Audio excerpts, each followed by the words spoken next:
Campfire crew. We have got a treat for you today. So y'all know that we have spent a lot of time outside cleaning the cast iron. We've got three pieces of cast iron. We had the Dutch oven, the little steak skillet, and a boiler. We used three different methods to clean the three different pieces, and I want you to know it like to have worked me to death to try to get all of those clean. But they look good, they're clean, and we've got them in the house. Kat has washed them for us, and she has got them ready to go. So it's time to put them in the oven, and let's get some seasoning on those things. So she's been good enough to help us with the stove part. And we're not even allowed to touch the stove, so I don't even come in here if I don't have to. The kitchen's kind of off limits, but whatever. So she is in here and she's ready. We're going to turn the camera around and we're going to look at how the three pieces of cast iron came out after they were washed and cleaned up. And you guys saw them before we done any kind of cleaning whatsoever. So again, we used three separate methods. The first method we used was a drill with a wire brush on it, which worked excellent. It cleaned the little steak frying pan, skillet, whatever you want to call it. It cleaned it up exceptionally well, but it took every bit of the seasoning off of it. The second piece that we done was the little 7-inch boiler. And on the boiler, we used baking soda, water, and a Scotch-Brite pad or a Brillo pad. And it done an excellent job. It cleaned it up very well. But that thing like to have worked me to death. I scrubbed and scrubbed and scrubbed, but you know what? It came clean. If you're willing to put the time in, the results are very well worth it. Number 3 I used was the Dutch oven. Now that Dutch oven was at next level nasty. So we put it in a tub with vinegar. And initially we let it sit for just a little while. And initially we wiped off as much rust as we could get off, and then we set it in vinegar and let it sit in the vinegar for a little while. After that, we got it out with Scotch-Brite. We cleaned it with baking soda, vinegar, and a Scotch-Brite pad. And we had to clean that thing multiple times just to get it down. And if you'll remember, in the bottom side of the Dutch oven, it had some chunky looking pieces that looked to be some type of surface rust that I really figured was going to pit the cast iron by the time we got that big pieces of surface rust out.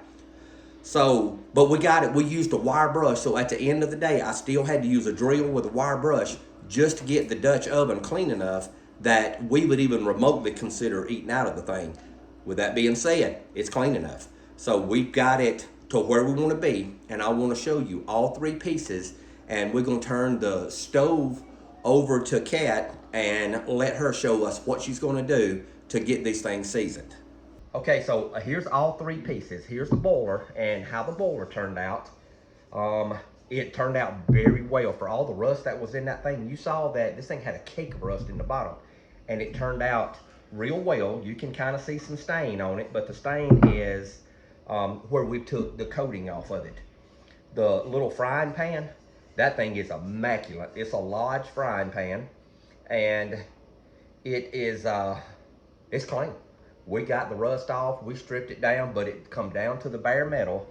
And last of all is the Dutch oven. So the Dutch oven was a handful, and if y'all remember, it had hard caked up stuff, and I literally had to scrub and scrub and clean and scrub just to get this Dutch oven where it's even remotely acceptable to try to put seasoning back on. And we're still not sure what kind it is. On the inside of the lid, it says 10.5, and it's a number 8. So if y'all know what kind it is, because it's unmarked and I'm not real sure. I saw a Lodge that looks like it, and I saw some that said vintage unmarked that looks like it, but I still don't know. It's got something like some kind of little handle on this side, and it's got the little handle up on the top, but I don't know what kind it is. So anyway, we're gonna turn this thing over to Kat and let Kat come over here and put whatever kind of oil on here and get this thing in the oven, and we're going to start getting our seasoning done. Okay, so the first thing that we're going to do is put it in a 200-degree oven for 10 minutes and let it get really warmed up. There's one thing that I want you to see before we get started with that. What are you doing? I just wanted them to see those socks. Get the camera off. Okay. All right, so let's go ahead and put these in a 200-degree oven.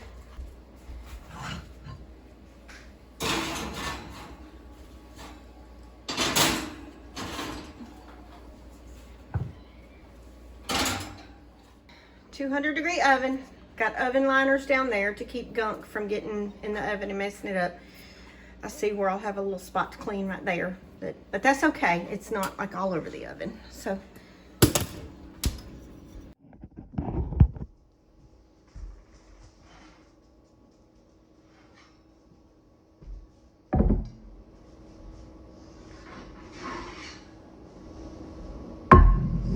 this point, Tony, you got to work quick. So why don't you?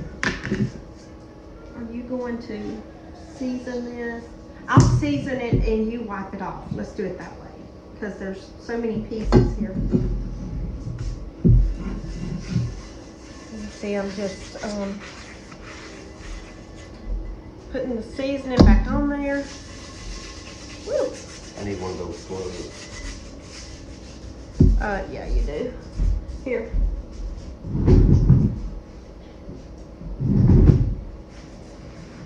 Just be sure and get the handle.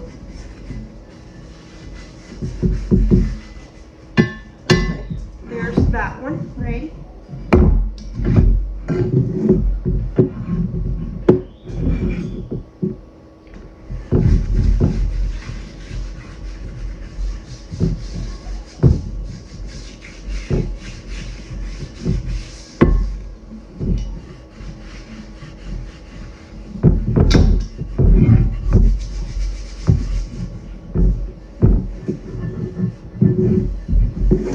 Pretty much using this whole container of Crisco to season with cast iron today.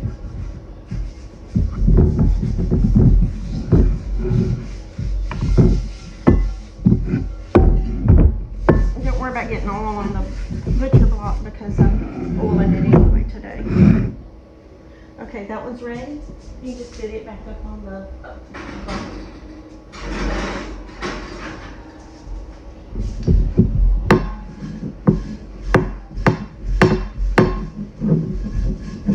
This one's hard to do with all the little knobbies in it.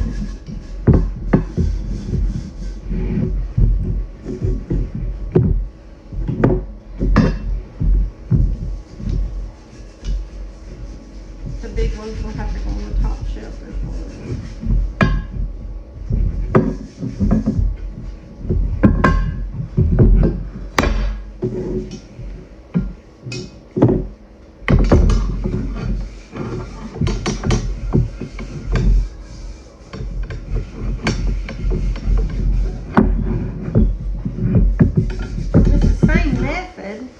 I think the only difference in the methods is the cleaning of the cast iron, whether it's cleaned with the vinegar and baking soda or with the grinder.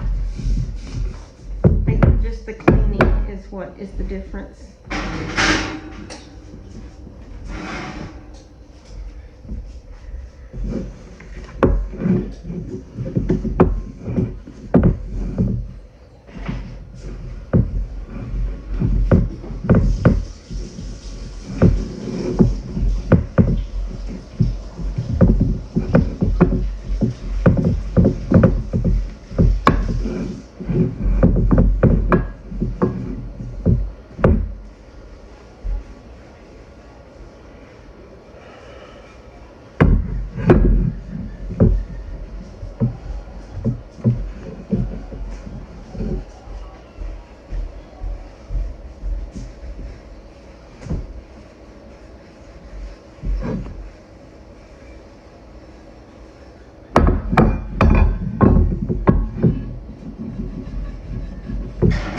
Do they need to turn upside down?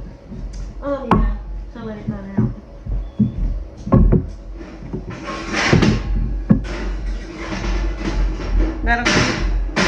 That'll keep it from having the run marks on it. Then I'm gonna put this one in there. Alright, so What now. about the Dutch ovens that need to turn upside down? Oh yeah.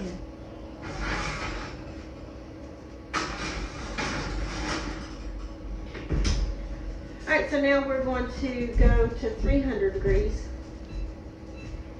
for 15 minutes.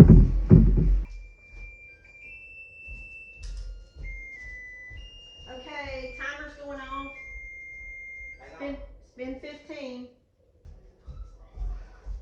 Okay, so I'm going to take them out and sit them up here on the board.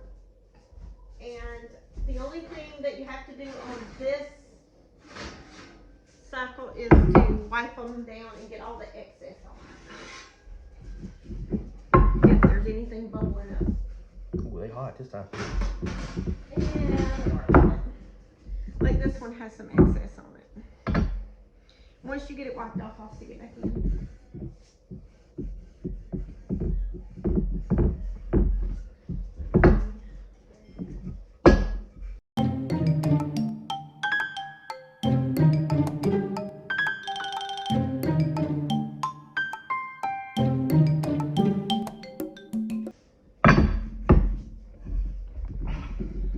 Oh, that just burnt me.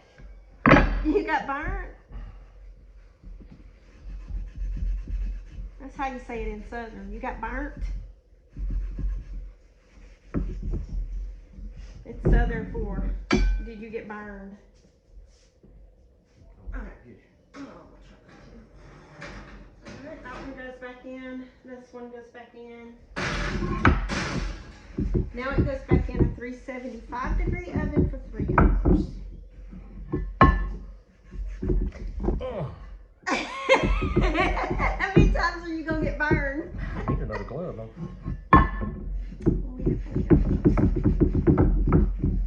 Okay, that's pretty good.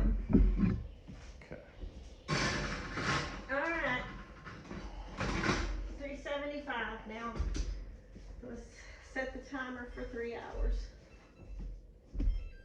Alright, see y'all in 3. Okay, Campfire crew, I wanted to take just a couple of minutes before we wrap the process up, and I want to show you the 3 pieces of cast iron once they are complete. They all look great. They really did. All of the processes were extremely tiresome, and it was a lot of work. But look at what you got if you'll just put in a little bit of backbone and a little bit of scrubbing. The things look real good. Hey, Campfire crew, this is going to wrap up our video. We had a good time with the cast iron, and I got a tip on some more cast iron that I might be able to get my hands on tomorrow, so we're going to wait and see. You guys can see from, I'm going to add a picture of what it looked like before and what it looks like now, and it really come clean, and it's some good usable cast iron. So, hey, every opportunity you get, try something new like this or try something different. We really learned a lot, and it was fun to do. So in closing the video, I want to say this: life's an adventure. Don't get caught sitting at home.